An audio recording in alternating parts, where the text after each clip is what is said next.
ആപ്കി അദാലത്തിൽ film star കജോളിന്റെ മേലുള്ള കുറ്റാരോപണം ഇവർ ഒരു കുസൃതിക്കാരിയാണ് എന്നുള്ളതാണ്. കജോൾ, കുട്ടിക്കാലം മുതലേ നിങ്ങൾ കുസൃതി കാണിച്ച് അമ്മയെ അടുത്തുനിന്ന് ധാരാളം വഴക്ക് കേട്ടിട്ടുണ്ടെന്ന് കേട്ടു. ഒരിക്കലുമില്ല. ഞാൻ വളരെ മര്യാദക്കാരി പാവം കുട്ടിയായിരുന്നു. പിന്നെ എന്റെ അമ്മയാണെങ്കിൽ എന്നെ പൂക്കളും നോക്കുന്ന പോലെ വളർത്തിക്കൊണ്ട് വന്നത്.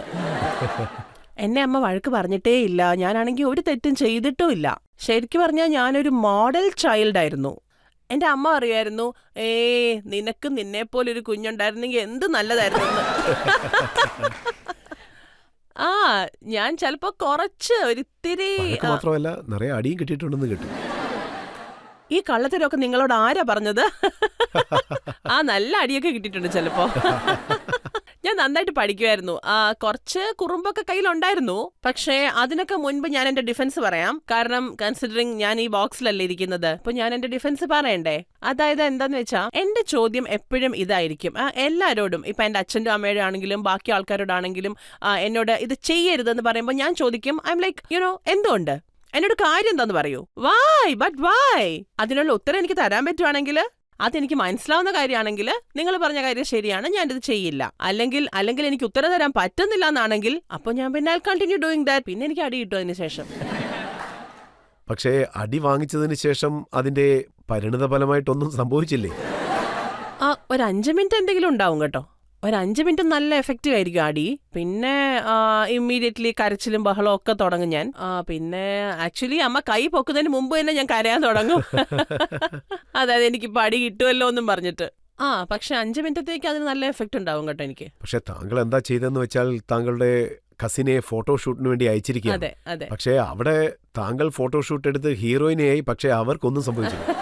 അവള് പുറകിലൊന്നും ആയിപ്പോയില്ല. ഞാൻ അവളെ കുറിച്ചുള്ള കഥ പറയാം. അവൾക്കായിരുന്നു സിനിമയിൽ അഭിനയിക്കാൻ താല്പര്യം. ഫോട്ടോ സെഷന്റെ കാര്യം പറഞ്ഞത് കറക്റ്റ് ആണ്. ഞങ്ങൾ ഫോട്ടോ സെഷൻ എടുക്കാൻ പോവായിരുന്നു. ഞാൻ അവളെ വെറുതെ എൻകറേജ് ചെയ്യാൻ വേണ്ടി പോയതാണ്. നീ ടെൻഷൻ അടിക്കണ്ട, പേടിക്കണ്ട, ഞാൻ കൂടെ ഇല്ലേ, കൈ പിടിച്ചോ, നമുക്ക് ഒരുമിച്ച് അങ്ങോട്ട് പോവാം, will be together all right. So ഞങ്ങൾ അങ്ങനെ ഒരുമിച്ച് പോയി. ആൻഡ് ഞങ്ങൾ ഒരുമിച്ച് പോയി ഫോട്ടോസ് എല്ലാം എടുത്തു.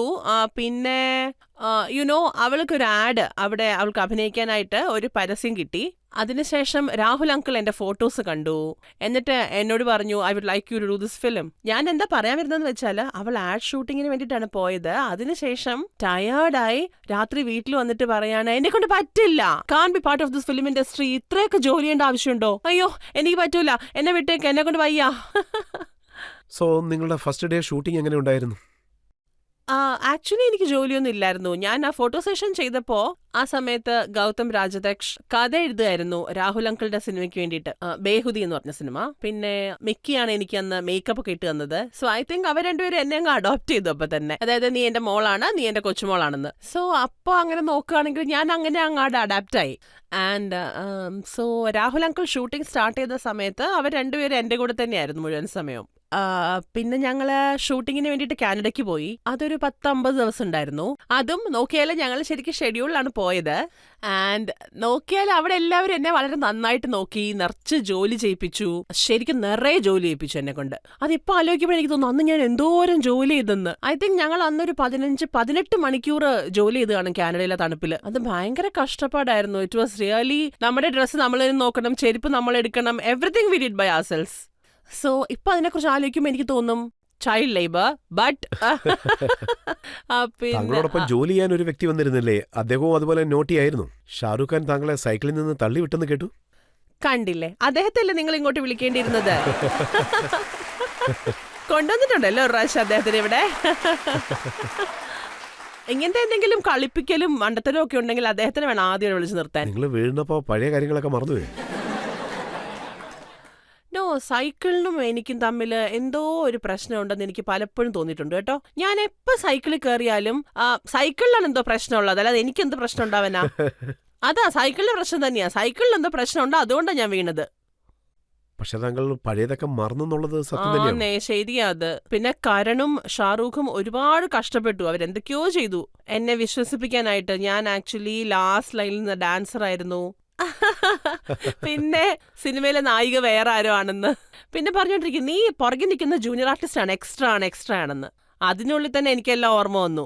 താങ്ക് ഗോഡ്, എല്ലാം ഓർമ്മ വന്നു. ഞാൻ അറിഞ്ഞത് അജയ് ദേവ്ഗൻ ഈ ഇൻസിഡന്റിനെ കുറിച്ച് താങ്കളോട് പറഞ്ഞ് താങ്കളുടെ പഴയ മെമ്മറി എല്ലാം തിരിച്ചു കൊണ്ടുവന്നതാണ്. അത് സത്യമാണോ? ആക്ച്വലി ഞാനെല്ലാം മറന്ന ആ സമയത്ത് എനിക്ക് ഒരേ ഒരു കാര്യം മാത്രമേ ഓർമ്മയുണ്ടായിരുന്നുള്ളൂ.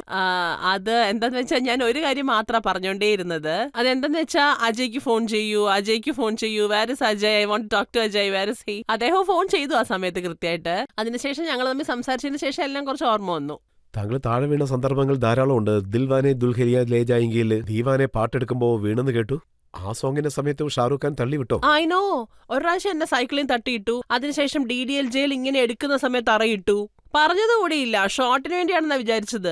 ഫറയാണെങ്കിൽ അദ്ദേഹത്തിനെ മാറ്റി നിർത്തിയിട്ട് പറഞ്ഞു, യുനോ ഇതാണെങ്കിലുണ്ടല്ലോ ഒരു സ്റ്റെപ്പാണ്, അതായത് ഈ പാട്ടിനിടയ്ക്ക് ഈ സ്റ്റെപ്പിൽ നീ ഇങ്ങനെ അവളെ തൂക്കിയെടുക്കണം, പക്ഷെ ഇത് അവളോട് പറയരുത് കേട്ടോ, അപ്പോഴേ നമുക്ക് റിയൽ എക്സ്പ്രഷൻസ് കിട്ടുള്ളൂ. അതായത് ഇപ്പൊ കർണകുറ്റിക്ക് ഒരു അടി കിട്ടിയാൽ നമ്മുടെ ശരിക്കുള്ള എക്സ്പ്രഷൻ വരത്തില്ലേ, അതുപോലെ. അത് കേട്ട ഉടനെ എന്നെ തറയിട്ടു അദ്ദേഹം.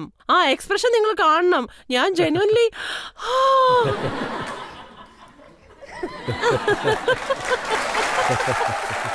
ഞാൻ ഒന്നും പറഞ്ഞില്ല. പിന്നെ കൊച്ചു കൊച്ചു ഓത്തയിൽ നിങ്ങൾ ഓടുന്നത് പോലെ ഒരു സീൻ ഉണ്ടായിരുന്നു, മഴയിൽ ഓടുന്നത് പോലെ. അതിലും വീണെന്നാണ് കേട്ടത്. അവിടെ ഈ റോഡ് ഫുൾ നനഞ്ഞടക്കായിരുന്നു. ഐ ഡോണ്ട് നോ നിങ്ങൾ എത്ര പേര് കോമിക്സ് വായിച്ചിട്ടുണ്ടെന്ന്. കാർട്ടൂൺസ്, ആർച്ചീസ് കോമിക്സ് ഒക്കെ വായിച്ചിട്ടുണ്ടാവില്ലേ? അതിലൊരു ഡ്രോയിങ് ഉണ്ടാവും, അതിന്റെ കാലിങ്ങനെ കറങ്ങി ചുറ്റിയിരിക്കും, എന്നിട്ട് ടപ്പെന്ന് വീഴുന്ന പോലെ ഇരിക്കും ഇങ്ങനെ. യുനോ കാർട്ടൂൺ ക്യാരക്ടേഴ്സ് ഒക്കെ താഴെ വീഴൂലേ, ഞാൻ എക്സാക്ട്ലി അതുപോലെയാണ് താഴെ വീണത്. അതിനുശേഷം സമയം നോക്കിയ രാത്രി 11 മണി. എന്നിട്ട് ഇമ്മീഡിയറ്റ്ലി എല്ലാരും ഓടി വന്നു. എന്നിട്ട് മറ്റേ കമ്പിളിയൊക്കെ ഇട്ട് എന്നെ പതപ്പിച്ചു വിട്ടു. മഴ സീക്വൻസ് ആണ്, ഡ്രസ്സെല്ലാം ആകെ നനഞ്ഞിരിക്കുകയായിരുന്നു. ഭയങ്കര തണുപ്പാ, ഊട്ടിയിൽ രാത്രി സമയം കൂടിയല്ലേ. സോ എല്ലാരും കമ്പിളിയൊക്കെ എടുത്തിട്ട് ഓടി വന്നു. And just covering me. ഞാനാണെങ്കിൽ ഇങ്ങനെ താഴെ ഇരിക്കുകയാണ്. അപ്പൊ എല്ലാരും ഗോഡ്, ഇനിയിപ്പോ എന്ത് ചെയ്യും? ഇവരാണെങ്കിൽ ഇത്രയും കരഞ്ഞോണ്ടിരിക്കുകയല്ലേ, ഇനിയിപ്പോ എങ്ങനെ സമാധാനിപ്പിക്കും? ഞാനാണെങ്കിൽ പൊട്ടി പൊട്ടി ചിരിച്ചോണ്ടിരിക്കുക. കമ്പിളി മാറ്റിയിട്ട് I was like, this can only happen to me. ഇതെനിക്ക് മാത്രം നടക്കത്തുള്ളൂ. ആ കാർട്ടൂൺ ക്യാരക്ടറിന്റെ ഈ വീഴ്ച ഉണ്ടല്ലോ, ഇങ്ങനെ വീഴാൻ എന്നെ കൊണ്ട് മാത്രമേ പറ്റത്തുള്ളൂ. വിത്തൗട്ട് എ സ്റ്റണ്ട് മാസ്റ്റർ എനിക്ക് മാത്രം ചെയ്യാൻ പറ്റൂ. അതുകൊണ്ടാണ് കരൺ ജോഹറും ഷാറൂഖ് ഖാനും വിശ്വസിക്കുന്നത് നിങ്ങൾ ഏത് സെറ്റിൽ വീണാലും അത് പടം ഹിറ്റായിരിക്കും. ഇതൊക്കെ എന്ത് തോന്നലാണല്ലേ ഇത്. അപ്പൊ ഇനി സ്റ്റോറിയും വേണ്ട, സ്ക്രിപ്റ്റും വേണ്ട. ഞാൻ മറ്റൊരു കാര്യം കേട്ടിരുന്നു, സാൻ ഫ്രാൻസിസ്കോയിൽ മൈ നെയിം ഈസ് ഖാന്റെ ഷൂട്ടിങ്ങിന്റെ സമയത്ത് നിങ്ങൾ ഒരു പ്രാവശ്യം പോലും വീണില്ലെന്നാണ് കേട്ടത്. ഭയങ്കര ടെൻഷനായിരുന്നു. അവരെന്നോട് ചോദിച്ചോണ്ടിരിക്കും, നിന്റെ ചെരുപ്പ് ശരിയാണല്ലോ അല്ലേ, നീ ഇതുവരെ ഈ സിനിമയിൽ വീണില്ലല്ലോ എന്ന്. ഐ സെഡ്, നിങ്ങൾ എന്ത് മണ്ടത്തരേ പറയുന്നത്, എന്റെ ഫ്രണ്ട്സ് എന്നല്ലേ പറയുന്നത്. എന്നിട്ട് നിങ്ങൾ പ്രാർത്ഥിച്ചോണ്ടിരിക്കുന്ന ഇതാണല്ലേ. അവര് ദൈവമേ ഇവളെ ഒന്ന് വീഴ്ത്തണേ, ഇവളെ എങ്ങനെയെങ്കിലും ഒന്ന് വീഴ്ത്തണേ, പ്ലീസ് എങ്ങനെയെങ്കിലും ഒന്ന് വീഴ്ത്തണേ ഇവളെ. ഓ, അപ്പോ അവിടെ വീണോ? അതെന്നെ. വീട്ടിലേക്ക് പോകാൻ 2 ദിവസം ബാക്കിയുള്ളപ്പോഴാണ് വീണത്. അപ്പോഴാണ് അവർക്ക് മനസ്സിനൊരു സമാധാനമായത്. ഇപ്പൊ ഞങ്ങൾക്ക് കൺഫേം ആയി സിനിമ ഉറപ്പായിട്ട് ഹിറ്റാവുന്ന്. മ്യൂസിക്കിൽ വിശ്വാസമില്ല, കഥയിൽ വിശ്വാസമില്ല, പക്ഷെ ഞാൻ വീണാൽ ഉറപ്പായിട്ടും ജയിക്കും എന്നാണ് വിചാരം. ഇതുകൊണ്ടാണോ താങ്കളുടെ അച്ഛൻ താങ്കളെ മെർസിഡസ് ബെൻസ് എന്ന് വിളിക്കുന്നത്? അതായത് വീഴാതിരിക്കാൻ വേണ്ടി. അതിന്റെ ഡാഡിക്ക് ആക്ച്വലി എനിക്ക് പേര് വെക്കണം വലിയ ആഗ്രഹമായിരുന്നു. അദ്ദേഹത്തിന് ഈ മെർസിഡീസ് എന്നുള്ള പേര് വലിയ ഇഷ്ടമായിരുന്നു. അത് കാർ കമ്പനിയാണ്, അതിന്റെ ഓണർ ആണ് മെർസിഡീസ്. മെർസിഡീസിന്റെ ഓണർ അദ്ദേഹത്തിന്റെ മോൾക്ക് ആ പേര് തന്നെ വെച്ചു. അപ്പൊ എന്റെ ഡാഡി വിചാരിച്ചത് അയാളുടെ മോൾക്ക് മെർസിഡീസിന് പേര് വെച്ചെങ്കിൽ പിന്നെ എന്റെ മോൾക്ക് എന്തുകൊണ്ട് മെർസിഡീസിന് പേര് വെച്ചൂടാ, എന്താ വെച്ചാ കുഴപ്പം. സോ ഡാഡിക്കും അമ്മയ്ക്കും തമ്മിൽ ഈ കാര്യത്തിൽ ഒരുപാട് വഴക്കുണ്ടായി. അതിനുശേഷം പിന്നെ അമ്മ വളരെ സമാധാനമായിട്ട് അച്ഛനോട് പറഞ്ഞു, ഒരു കാരണവശാലും സമ്മതിക്കത്തില്ലെന്ന്.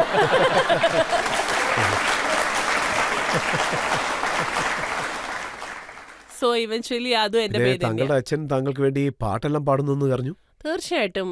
എന്റെ ഡാഡി ആദ്യം, ഞാൻ നേരത്തെ പറഞ്ഞ പോലെ ഞാൻ വളരെ നല്ല കുട്ടിയായിരുന്നേ. ചെറുതായിരുന്ന സമയത്ത് ഞാൻ നല്ല കുട്ടിയായിരുന്നു, ഒരു തെറ്റും ചെയ്തിട്ടില്ലാത്ത കുട്ടി. അപ്പൊ എന്റെ ഡാഡി എപ്പോഴും പാടിയിരുന്ന ഒരു പാട്ടാണ്, You look like an angel, you walk like an angel, you talk like an angel, but you're the devil in disguise. So music passion അവിടെ നിന്നാണോ തുടങ്ങിയത്? തീർച്ചയായും. ചെറിയ പ്രായം തൊട്ട് തന്നെ എൻ്റെ അച്ഛൻ, എൻ്റെ മാമൻ, എൻ്റെ അമ്മ, ഇവരെല്ലാവരും fans of rock and roll, Kishore Kumar, R.D. Burman. അപ്പോൾ എന്തൊക്കെ സിനിമ വരുമോ ആ സിനിമയിലെ പാട്ടുകളെല്ലാം അന്നെല്ലാം കാസറ്റ് കിട്ടും. പക്ഷെ ഇപ്പോൾ ഉള്ളവർക്കൊക്കെ കാസറ്റ് എന്ന് പറഞ്ഞാൽ എന്താണെന്ന് അറിയാമെന്ന് പോലും നമുക്ക് അറിയത്തില്ല. ആ കാസറ്റ് പ്ലെയർ ആരുടെയെങ്കിലും കയ്യിൽ ഉണ്ടോന്ന് സംശയ. അങ്ങനെ നിറയെ കാസറ്റ്സ് ഉണ്ടാവും. അപ്പോൾ എനിക്ക് വേണ്ടി എന്റെ ഡാഡി എപ്പോഴും 6 മാസം കൂടുമ്പോഴത്തേക്കും ഒരു കാസറ്റ് ഉറപ്പായിട്ടും ലേറ്റസ്റ്റ് സോങ്സ് എല്ലാം റെക്കോർഡ് ചെയ്തിട്ട് ഒരു കാസറ്റ് എനിക്ക് വേണ്ടി കൊണ്ടുവരും. ദാറ്റ് യൂസ് ടു ബി, എനിക്കത് എന്തോ ഭയങ്കര സന്തോഷമുള്ള കാര്യമായിരുന്നു. വലിയൊരു സമ്മാനമായിരുന്നു അത്. That was the best gift.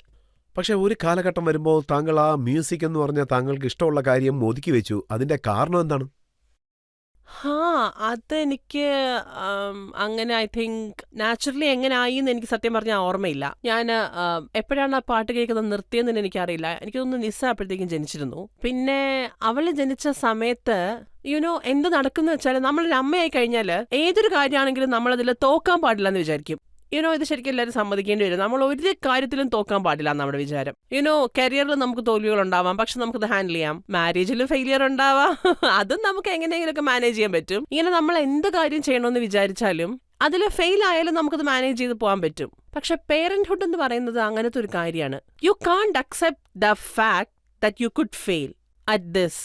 അതായത് നമുക്ക് എന്ത് തന്നെ ആയാലും ശരി, you will go mad doing whatever you have to be the best parent ever.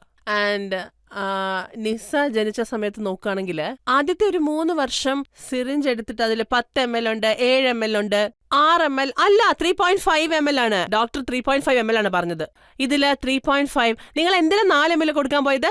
4 ml കൊടുക്കാൻ പാടില്ല.